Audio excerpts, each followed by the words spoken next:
ઘરના સદસ્યો ભેગા રહેતા હોય કે દૂર રહેતા હોય પણ એની જોડે ક્યારેક બેસીને અને મિત્રતા ભળો વ્યવહાર રાખવાનો. બાળકને મિત્ર બનાવવાનું કારણ આ છે કે મિત્રની વચ્ચે કેવી દિવાલ હોતી નથી.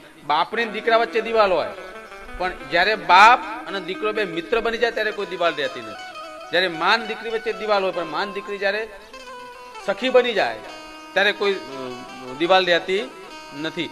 આ મિત્રતા પણ ભાવ રહ્યો ને એ હૃદયને હળવું કરે છે, ભાર બધો હળવો કરે છે. તો દરેકના મા બાપને કહું છું અમીરભાઈ, બાપ તો બનો છો, મા તો બનો છો, પણ એક સખી પણ બનો અને એક સારા મિત્ર પણ બનો કે જ્યાં હૃદયની વાત કહી શકે કે ના મારા બાપને અથવા મારી માને હું આ વાત કહીશ ને તો એ મને ઠપકો નહીં આપે પણ મને સમજ છે એવો ભાવ રહ્યો ને એનું નામ મિત્રતા કહેવાય.